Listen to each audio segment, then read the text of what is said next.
हरे कृष्णा। हरे कृष्णा। आजकल हम समाज में देख रहे हैं कि शादियां चल नहीं पा रही हैं। भारत जैसे देश में भी डिवोर्स रेट्स बहुत हाई हैं। ऐसा क्यों है? एक्चुअली किसी भी रिलेशनशिप, स्पेशली शादी जैसे रिलेशनशिप को वर्क करने के लिए 3 चीज़ें बहुत ज़रूरी हैं। एक है कॉम्प्रोमाइज़, यानी कि कुछ सैक्रिफाइस करना किसी दूसरे के लिए, और एक है टॉलरेंस यानी कि सहनशीलता, और तीसरा है पेशेंस यानी कि धैर्य। और ये तीनों चीज़ों की कमी है आज के टाइम में। आप देखेंगे तो किसी भी रिलेशनशिप में हम कॉम्प्रोमाइज़ करने के लिए नहीं तैयार हैं, किसी दूसरे के लिए कुछ सैक्रिफाइस करने के लिए नहीं तैयार हैं, और कोई भी सिचुएशन को हम टॉलरेट करने के लिए भी नहीं तैयार है। सहनशीलता हमारी बहुत कम हो गई है।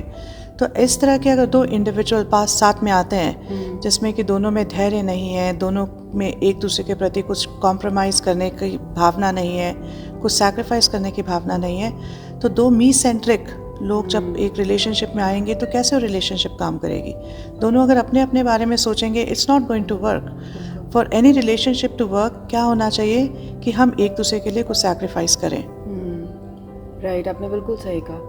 तो इस मी सेंट्रिक अप्रोच को ठीक करने के लिए हम क्या कर सकते हैं? एक्चुअली मी सेंट्रिक अप्रोच तब ख़त्म हो सकती है जब हम भक्ति के मार्ग में आते हैं। तो जब हम भक्ति के मार्ग में आते हैं तो द फर्स्ट लेसन, जो पहला लेसन हमें सिखाया जाता है कि हम दास हैं, और हमारा क्या कर्तव्य है? सैक्रिफाइस करना, सर्विस देना, सेवा करना।